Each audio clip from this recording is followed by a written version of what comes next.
source. Everything seems so much brighter. Get closer to the source. All your burdens so much lighter. Get closer to the source. It helps you see things just a little clearer. Get closer to the source. Love and feelings get nearer. When spirit people come together, it's just a beautiful thing to see. They come to talk about doing good, spreading love, philosophy. Closer to the soul. You'll find peace in confusion. Get closer to the soul. And happiness, it won't be just an illusion.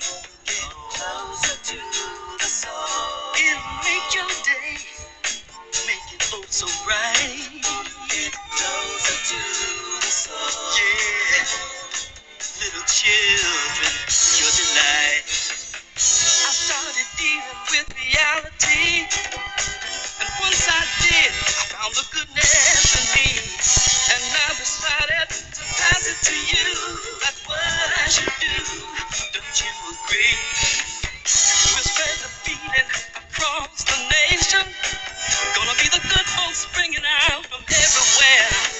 They come to tell you that deep inside, love abides within you.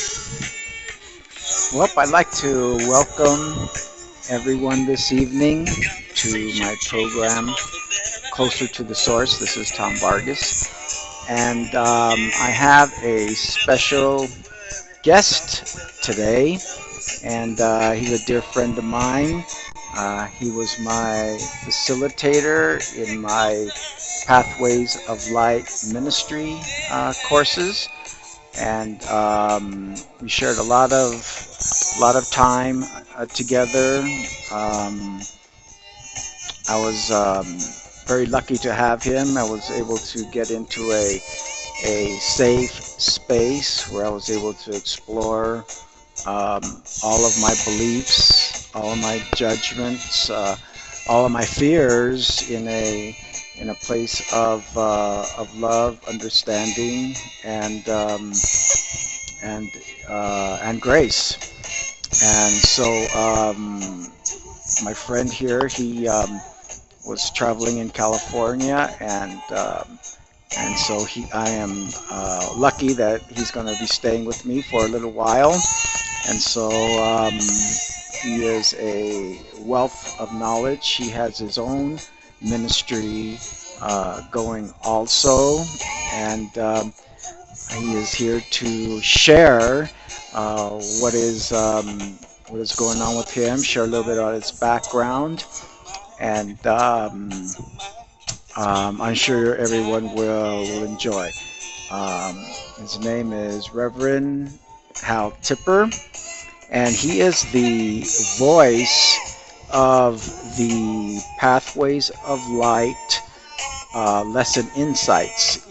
Every lesson of the 365 lessons, he does an insight, what you call an insight, which is not the lesson itself, but an explanation, an insight, an expansion of each lesson. And he is the voice of all of those. So if you've never heard them, go to the Pathways of Light um, website, and they're very, very super helpful. If you're doing the lessons, you can do the lesson and listen to Hal on the called ACIM Insights, and you find them very, very helpful. So what I'm going to do now is I have some wireless headphones on, so I'm going to take those off, and I'm going to hand to Hal, and let's see what he's got to say for us tonight. So here's Hal.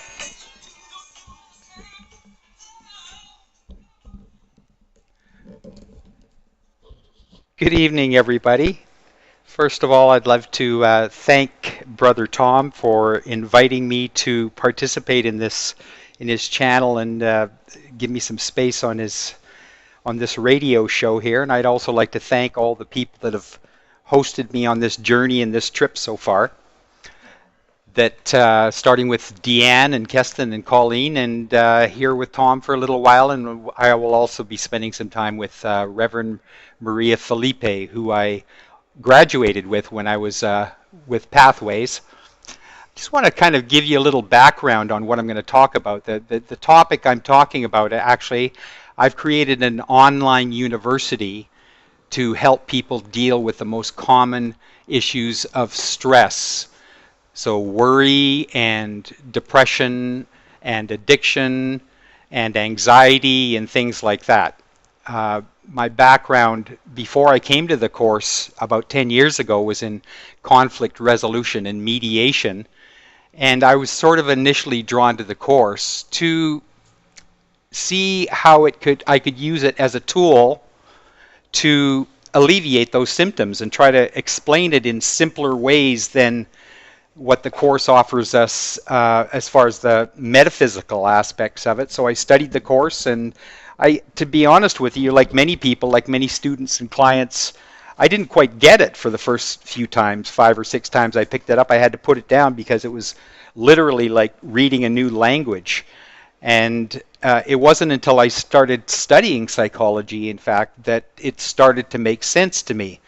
And as I started researching and getting certified in various areas of perception shifting, cognitive behavior therapy, mindfulness, addiction recovery, rational emotive behavior therapy, spiritual psychology.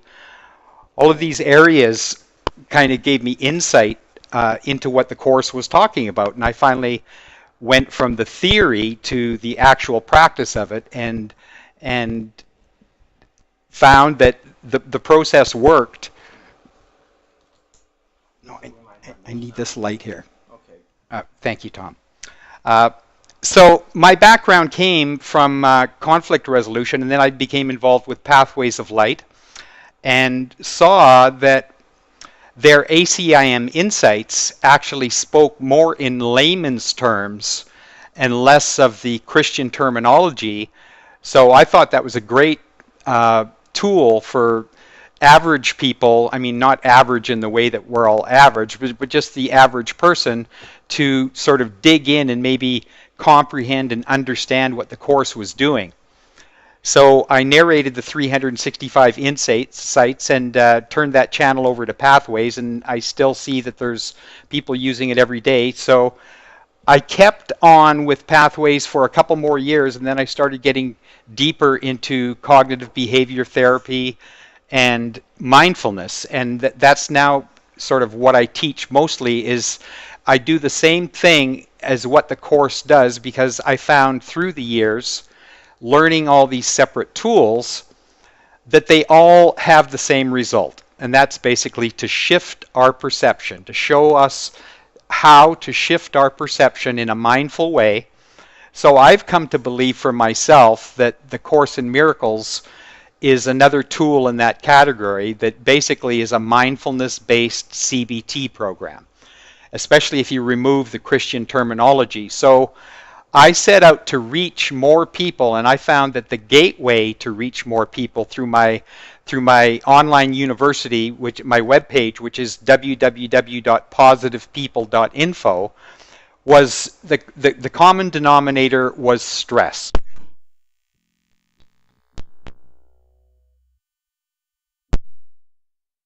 Have some stresses in our life, and that turns into worrying and depression and anxiety and addictions and all these sort of things. So I found that I made the decision that rather than sticking with course terminology, because no matter what faith you talk about, you're bound to alienate people of other faiths, because for some reason, some people tend to think that their faith is the only way, or whatever their reason is. So I thought stress was the one non-denominational gateway to reach people.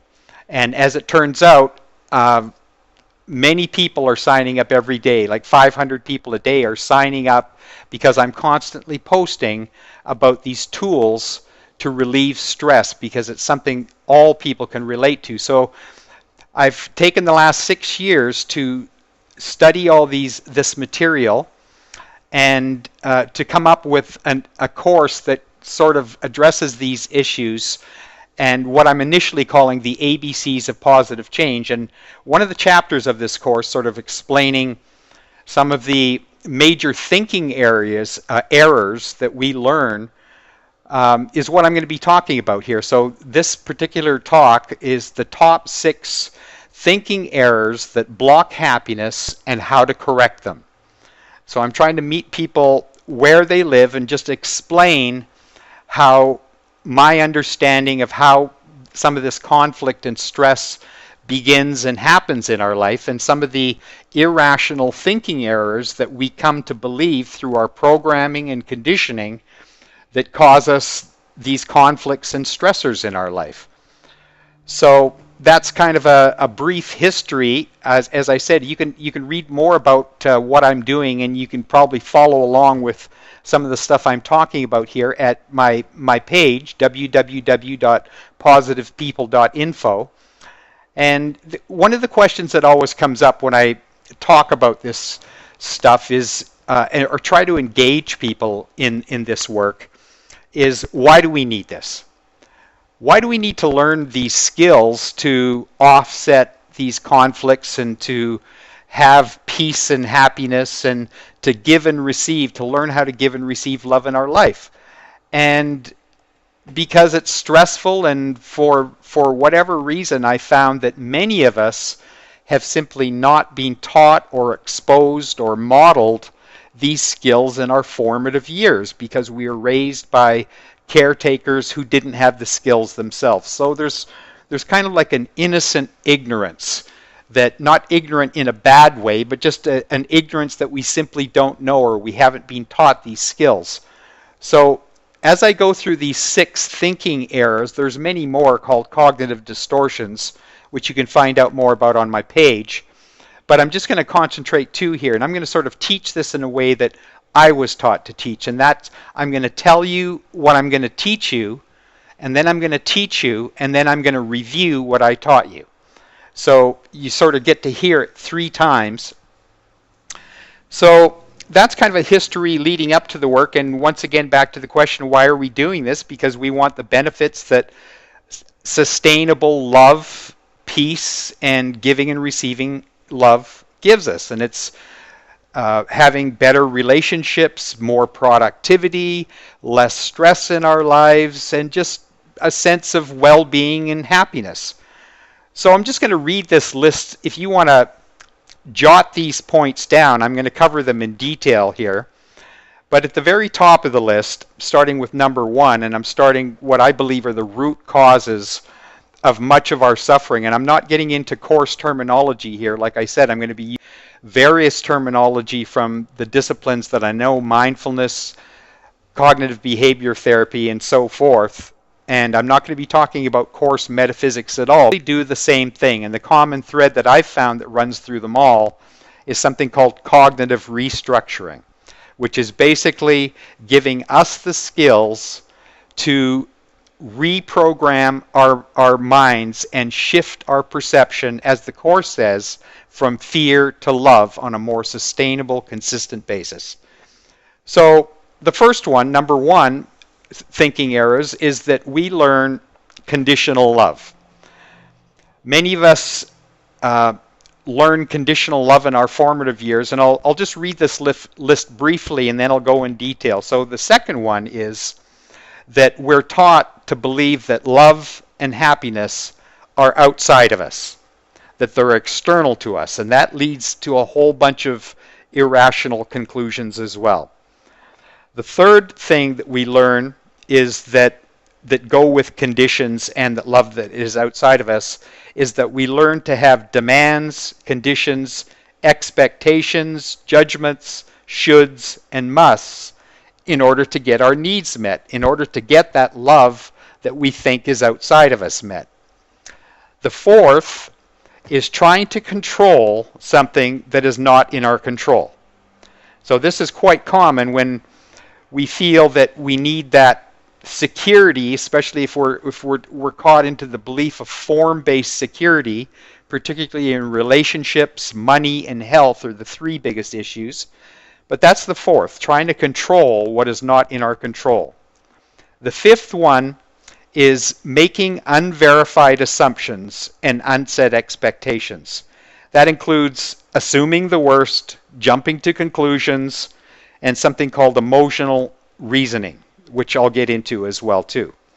And the sixth one is taking things personally. Okay, so we've all had some experience of that where somebody says something to us, criticizes us, whatever the situation may be, and we take it personally. We, as the Course said, we react, and then we project our reaction out, trying to make the other person guilty for our suffering, essentially. So those are the top six that I'm going to talk about, and I'm going to, if you haven't jotted them down, I'm going to go through each one now in a little bit more detail, and in the very end, I'm going to try to convey some of the solutions that we can use to offset or challenge and come up with new solutions that are healthy for our lives and sustainable happiness. So the first one, conditional love.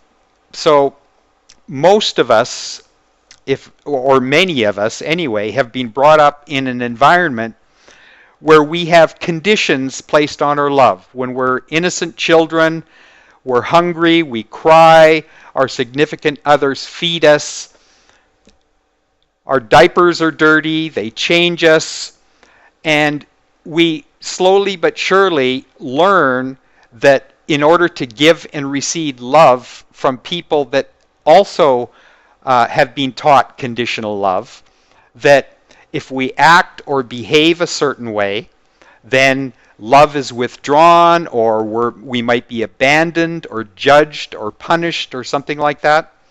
And the opposite, if we conform, if we behave or act a certain way, then we're receiving love.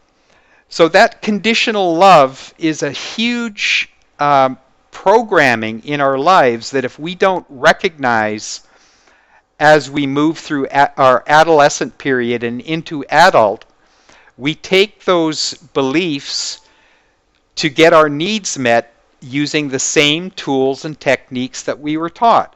In other words, we use conditional love to try to get our needs met in our adult relationships as well, and that can take many forms.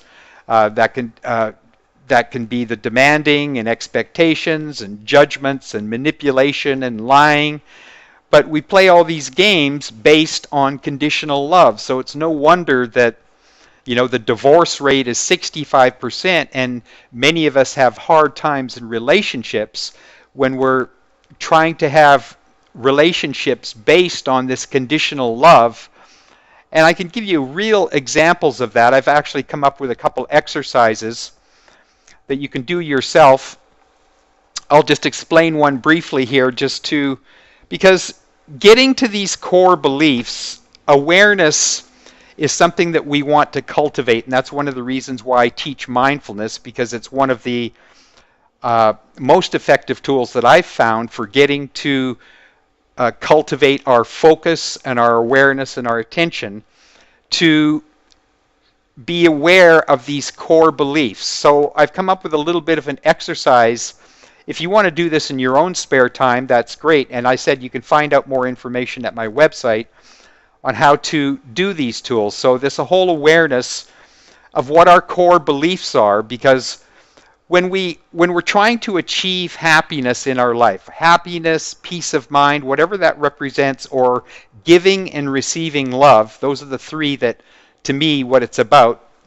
Sustainable happiness, joy, giving and receiving love. We want to find out what's in the way. So this is a tool. Uncovering our core beliefs is like finding out what's in the way. As I was talking to Tom just a little bit before this talk, we were talking about the practical example of a plumber. If you've got leaky pipes, you can't fix the pipe until you know where the leak is. So it's exactly the same way in our lives. If we've got stress or conflict in our life or something is disturbing us, we have to know what the problem is. We have to know what's in the way or understand what's in the way before we can make an effort to resolve it. So this is one of the tools where you can learn to uncover your core beliefs if you're willing to go there, if you choose to go there. Some people are ready and some people are not ready. It's as simple as that. So whoever I'm talking to right now and is ready is like any of the work we do, whether it's A Course in Miracles or Byron Katie's work or Buddhism or mindfulness or whatever it is. It's only available, the work only happens when we're willing to do the work. Practice is where the rubber hits the road. So here's a simple tool. You get out a piece of paper and you write this question down, that starting with yourself, we're going to do this in 3 ways, starting with yourself first, others, and your relationships and the world. So first of all, we start with ourselves. So we're basically trying to get to our core beliefs and conditions that we have to be happy and give and receive love. So here's the question. Here's the magic question. And you can write this down 10 times or a dozen times or 100 times, however many times it takes, however many conditions you've got. And here's the question, that I need or have to be blank to have happiness or give and receive love in my life. So let me repeat that to you again. I need or have to be blank, fill in the blank as many times as you need to have happiness or to give and receive love in my life. Now, the more honest you are about this, the more value you're going to get from this work, okay? So if you're stuck for what that might look like, because many people have never asked a question like this before, have never even thought about what their core beliefs are, because they're basically at a subconscious level, but they control most of our behavior, our thoughts, our feelings, and our actions in our life. Because those core beliefs, what we say to ourselves internally, turn into our projected reality. So once again, I'm going to ask this question of you. So you write this question down. I need or have to be blank to be happy or give and receive love in my life. Now, obviously, here are some of the questions that you can ask yourself. Here's some of the fill in the blanks. I have to act a certain way, look a certain way, be good enough, successful enough, attractive enough, smart enough, weigh a certain weight. I have to look a certain way or wear certain clothes. I might have to think I have so much money in the bank or drive a certain car or associate with certain people or need approval from certain people or live in a specific area or wear a specific makeup. I mean, the whole advertising industry thrives on these subconscious conditions and judgments that we have in order to be happy. In fact, in my history, doing research on the history of advertising, if you go to Wikipedia and search for economic, economic consumerism, I believe, it says point blank that the whole purpose of advertising is to persuade us that the only way we can be happy is to buy something outside of ourselves. So that's the whole advertising game. They've got teams of psychologists tapping into our emotional conditions about what we need, what we think we need to be happy and to give and receive love. Okay, so that's the starting point. So you're going to create a list here. You might have You might have one, or you might have a dozen, or you might have 100 more conditions that I haven't mentioned for you to be happy or give and receive love. So once again, the question, I need or have to be blank, your condition, your rule, your judgment, whatever you want to call it, to be happy or give and receive love. Okay, so that's the starting point. That is the starting point of what your subconscious core beliefs that you have been taught through this whole process of conditional love, that some of the needs that you need to be happy. Okay, so now that you've got that step done, so if anybody has any questions, you can contact me through my website or through Tom or many other ways. I'll give you some contact information at the end of this talk. Okay, so now we've done that work for ourselves. Okay, so now we want to take that a step deeper. And here's another question that 99.9% of people never ask about their relationships and their conditions, expectations, biases, judgments, prejudices, whatever you want to call them. They're all forms of judgment, which the Course is very clear on. These are all judgments. So now we're going to ask the same question.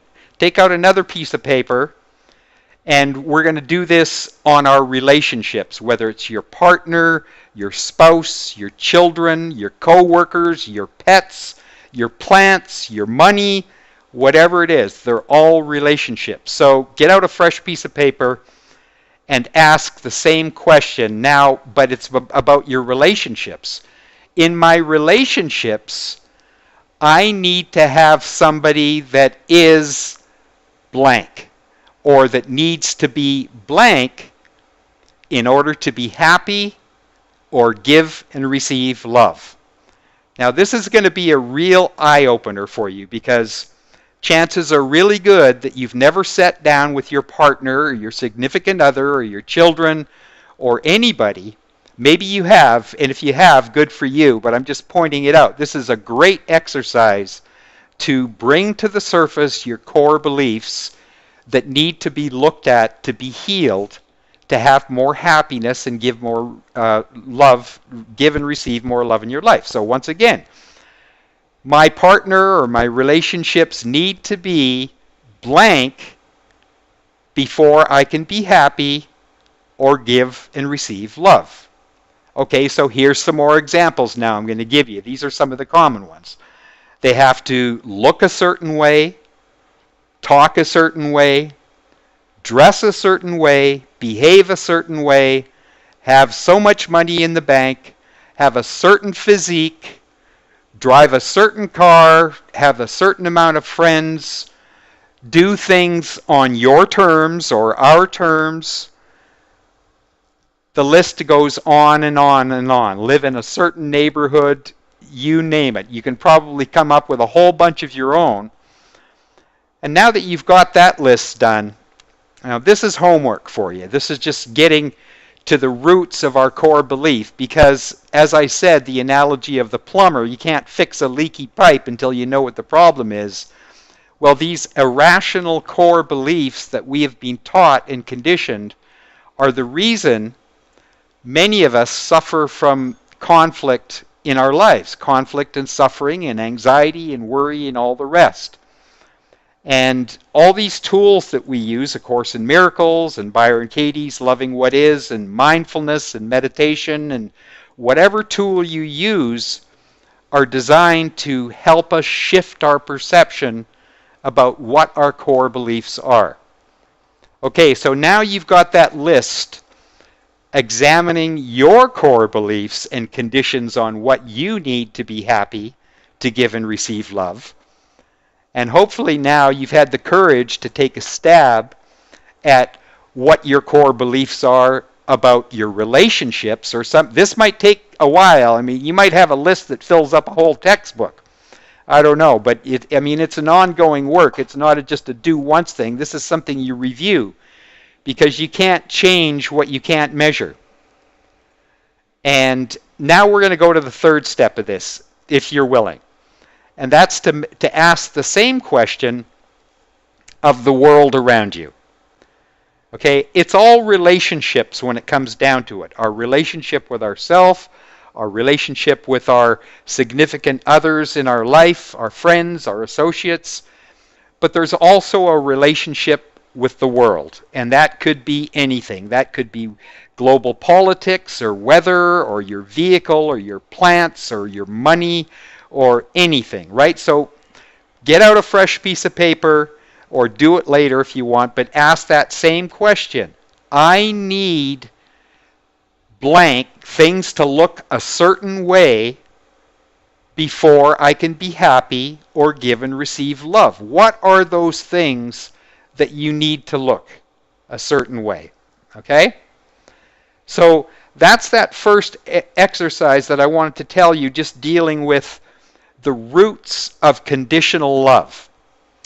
And I can tell you as I go along what the solutions are to each of these, and I'll summarize them in the end as well, that obviously if we have been taught or programmed to believe that love is conditional, which is a lie. Love is not conditional. Love does not need any conditions to be itself. Love is available on demand and only awaits our recognition. To know that we are the love that we seek, and it's available in everyone we see, but we have, for various reasons, been having conditions, all these veils of conditions, judgments, bias, and programs, that we need all these conditions in place.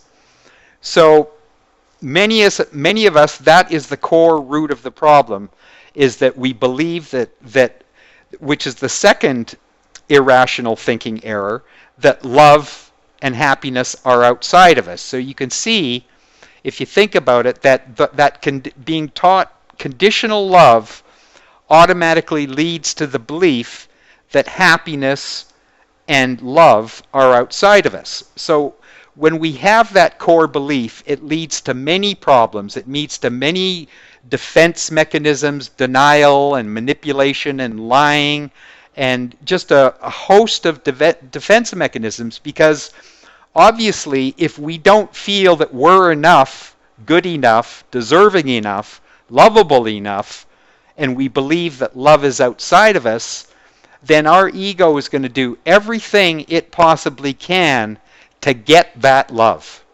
Doesn't matter what it is. We're in a relationship, in a money, with wealth, with money, with material objects. They all represent that sense of happiness or contentment or love that we actually have ourselves, but because we've forgotten that, this veil of conditioning has come over us, we've forgotten that. So that second core belief that love and happiness is outside of ourselves, the number one and number two issues, conditional love, and that love and happiness are outside ourselves, I believe are the core issues that lead to many, many other irrational conclusions and cognitive distortions. So here's number three. And these are the demands, and one flows into the other. When we believe love and happiness are outside of ourselves, we start to make demands on others and the world to give us that love that we think we need, that we think isn't inside of us. So we start to have these musts and shoulds and demands.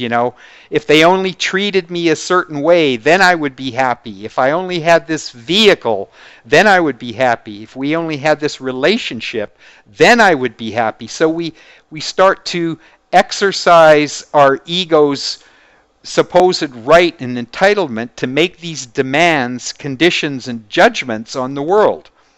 And that's one of the major lessons of the course, is non-judgment, because it's our judgment and interpretations. In fact, the first 50 lessons of A Course in Miracles speaks to this meaning, right? Because meaning is just another word for interpretation and a judgment. So the whole first 50 lessons of the course talks about this table doesn't mean anything, this blackboard doesn't mean anything, this thought doesn't mean anything. So what it's talking about is non-judgment, because as we learn to release our judgments and meanings about what we think the world is and the conditions we have placed and the interpretations on we, our need for forgiveness drops away. The Course says itself that once we reach a certain level of vision, that there's no need for forgiveness. And that's basically because if there's no judgment, there's no need for forgiveness. So when we realize that it's our meaning and the judgment we place on the world around us, ourselves, others, and the world, then the need for forgiveness drops away. But there's, the way I see it, it's almost like a two-step process, because we live in the world of spirit. We've got one foot in the world of spirit, and we've got one foot in the world of form, that we are still caught in some of the beliefs that we need forgiveness for what we've judged in the past. So we do need for forgiveness for some of the beliefs that we're still caught in, and we use forgiveness as a tool, the grace of forgiveness, to surrender those beliefs, those conditions, those judgments, those biases. But as we practice, slowly but surely, we learn to release the need for judgment ourselves, and we start asking questions like, does it really mean that? You know, is there another way, as the Course says, please give me another way of seeing this. Is there another way of seeing this? I want to see this differently. These are all tools we use to slowly release our grip on judgment and interpretation and meaning and conditions and bias. So that's the third thinking error, is that flows from the first two: demands, conditions, expectations, judgments, shoulds, and musts.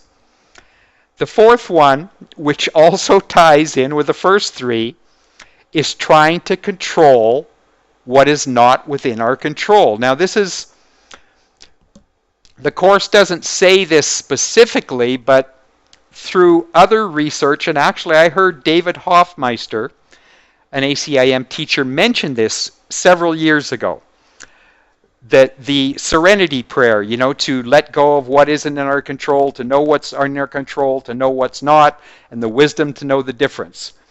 Well, in my research of cognitive restructuring techniques, I went all the way back to 2,800 years ago to Stoicism. And this is actually a Stoic precept, that whole idea of trying to control, of knowing what is in our control and knowing what is not in our control, and the wisdom to have the grace to let go of what isn't in our control. And there's a saying, amor fati, to love our fate, to be in love with our fate, because it's not within our control. We just have to, it's another way of saying to surrender or acceptance.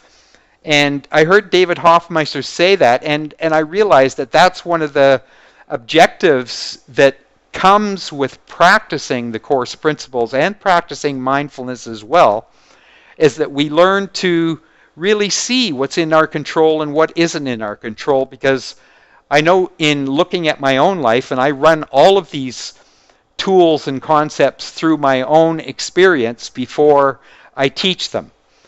And that's one of the big ones in me. I realize that in almost every single circumstance in my life, when I've been in conflict, in suffering, I've had some sort of demand or condition or must or should that something should be in my control, or it's going to be terrible, or it's going to be awful, or there's going to be suffering, or it's bad, or something along those lines. I've got some demand, must, should, that it's got to be my way.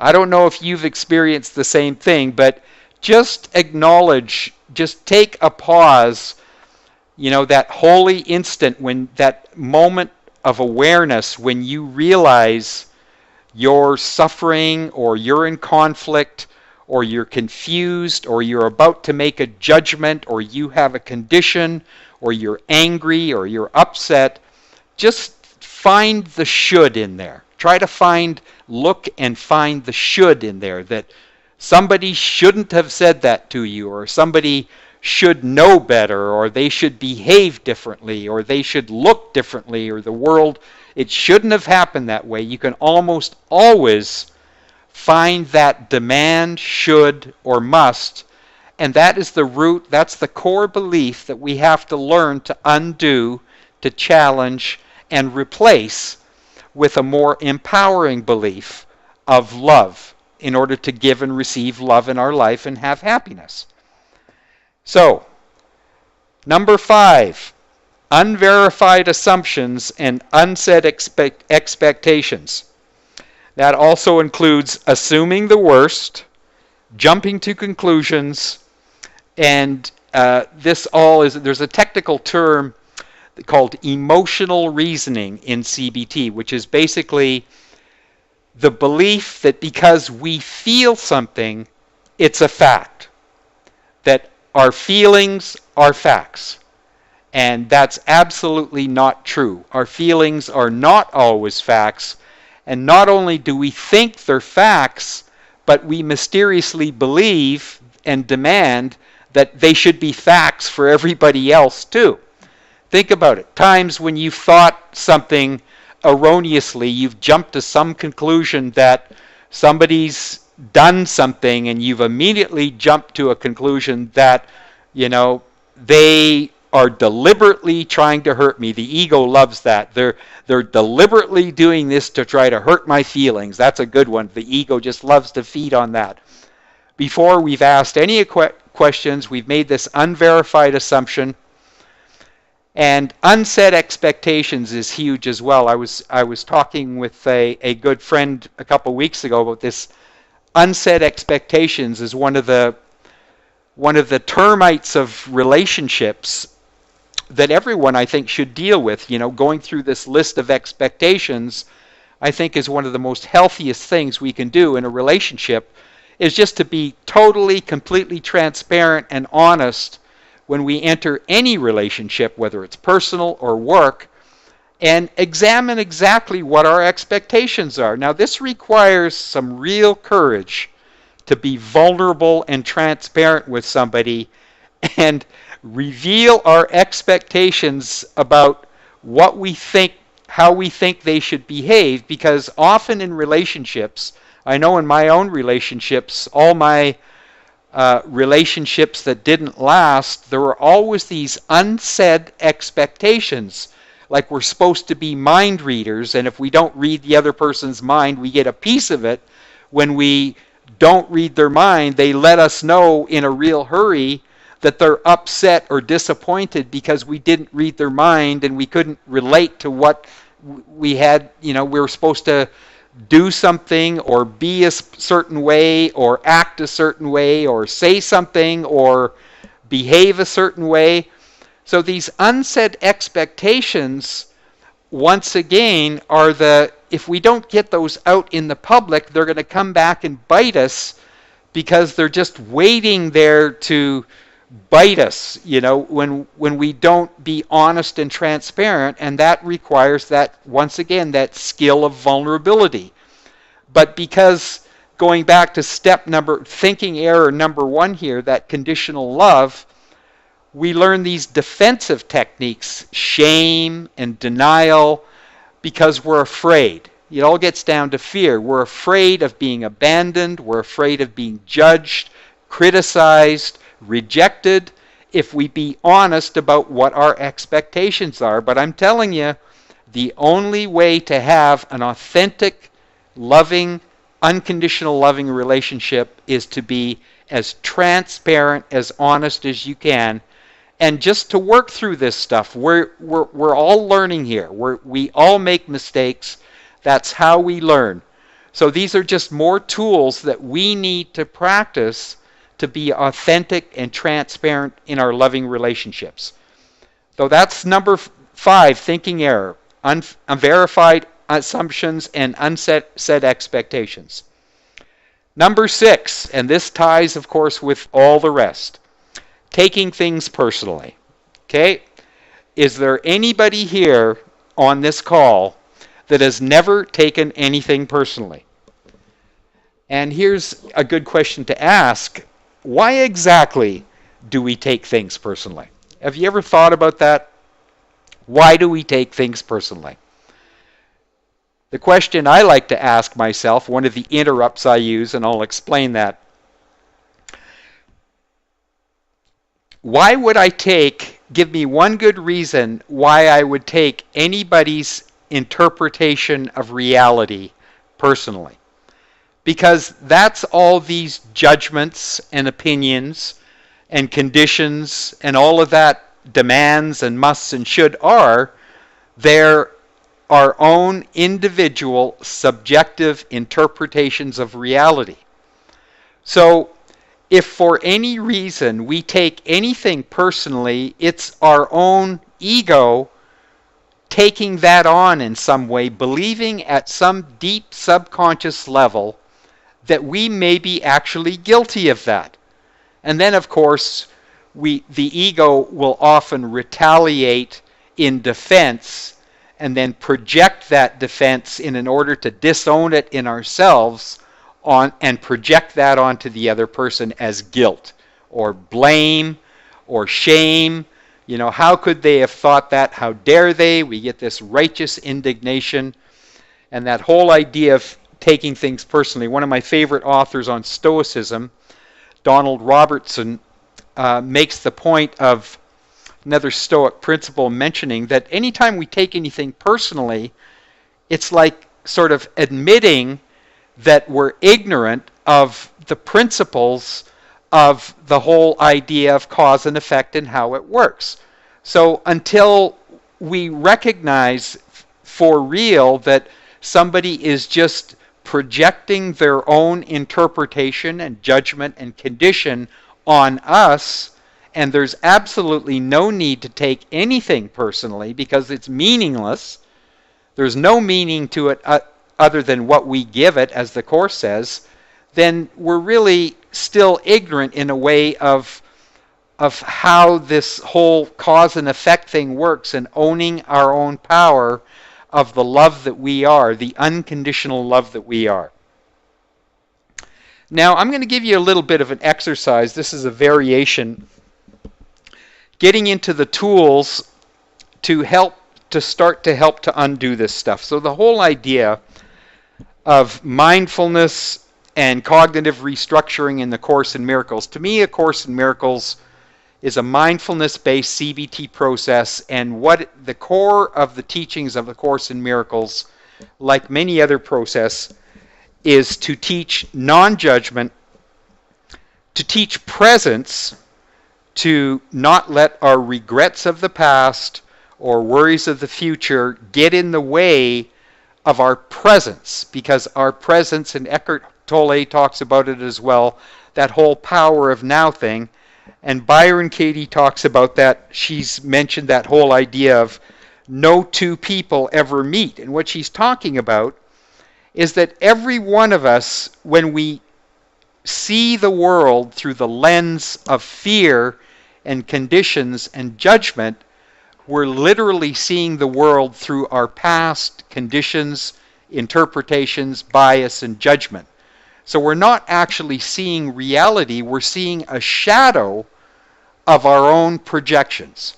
We're seeing, it's almost like, here's the best way I can explain it. It's almost like, sometimes we rehearse these conversations we're going to have with somebody that might push our buttons or might impact us in a negative way, or we're having a rebuttal with a conversation we've had about somebody in the past, and we're having this complete argument in our head. Well, who is it that we're having this discussion with? We're having this discussion with ourselves. We're having this discussion with our projections, with our shadow world.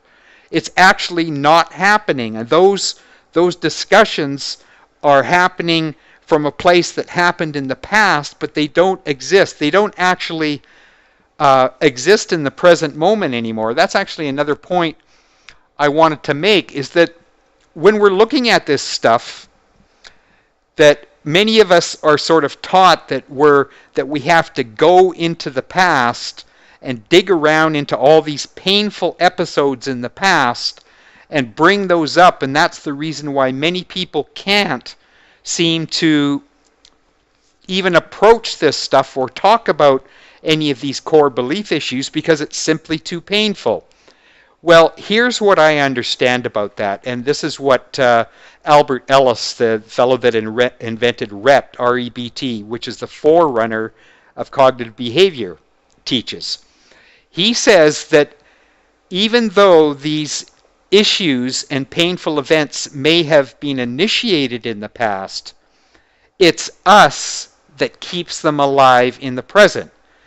Every time we choose to replay and rewind these events, it is literally us reinstigating and reprogramming those beliefs and bringing them to the surface again.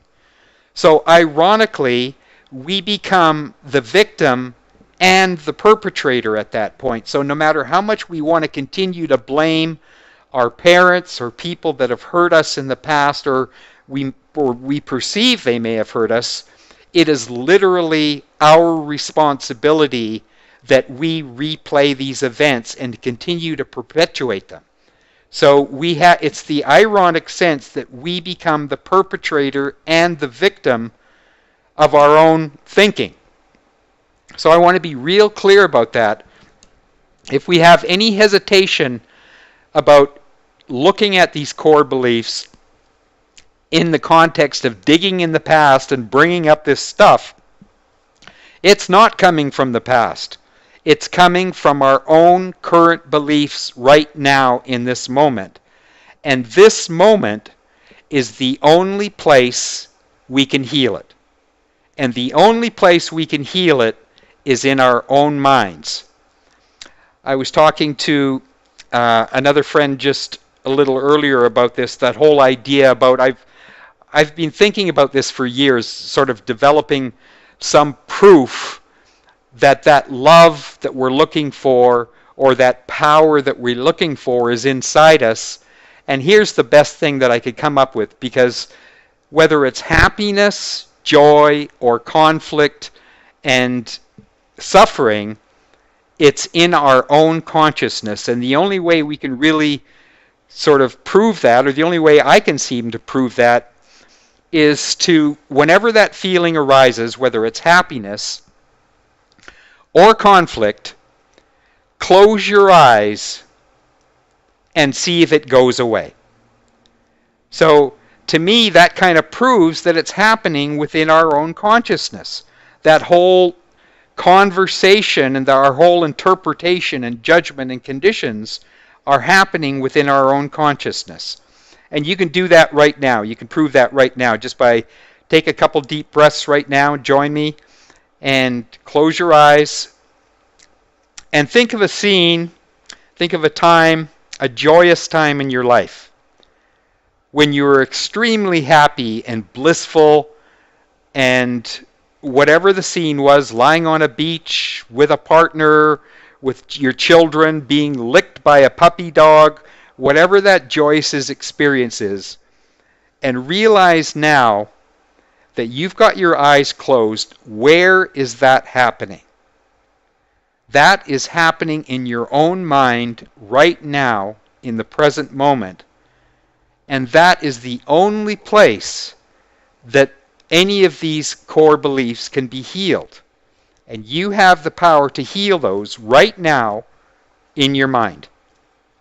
Now I'm going to do a little bit of an exercise with you right now that it seems so simplistic, and I was actually taught this, one of the lessons that Pathways of Light teaches in their ministry courses, and I've changed it somewhat just to introduce a couple different elements into it, and I want you to follow along with me if you're willing. And that's, first of all, just to take a couple deep breaths and close your eyes. And if you're sitting, just sit in a comfortable position. Take a couple deep breaths. And I want to, first of all, just introduce an awareness of some presence in your life right now, that you're here right now.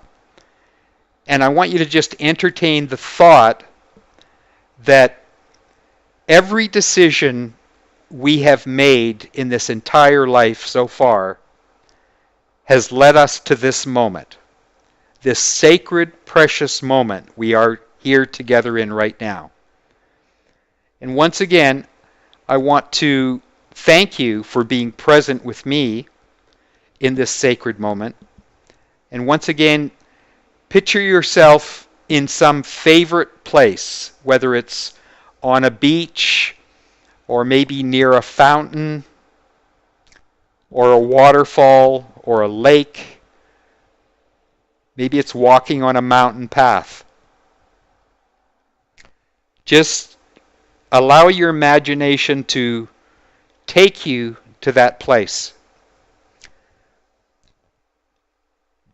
Whatever it is, when you're there, just notice. Just notice what's happening. Maybe there's the sound of water. Maybe the wind is rustling through the trees. Maybe somebody is stroking your hair. Maybe somebody is touching you. Maybe a puppy is licking you.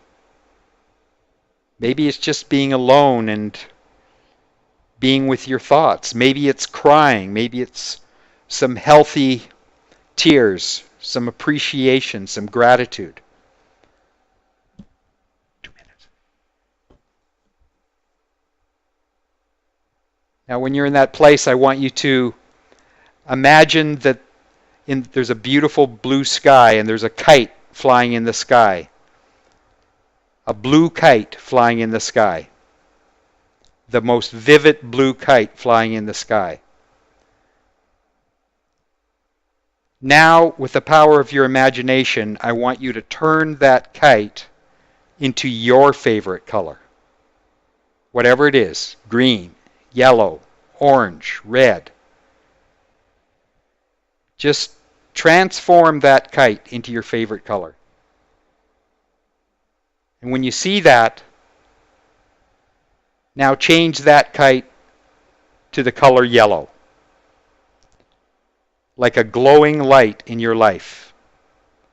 And I want you to recognize that the power of your imagination to simply transform that kite into the color that you choose is the same power you have to change your perspective about the meaning and core beliefs that you have in your life. We're at the end of this talk. Thank you. Open your eyes. Take a couple deep breaths. Thank you, Tom. Thank you for awakening with us here on this radio show. And I'll look forward to, if you have any questions, contact me at positivepeople.info. I bless you. I love you. You are loved. Amen. And I'm going to give it back to Tom. All right, Hal, thank you. Thank you so much. We appreciate that excellent talk. A lot of good suggestions, a lot of good concepts, a lot of great things to think about. And so thanks for coming on. And we will be back next week for another show. And like Hal had said, if you have any questions, it is www.positivepeople.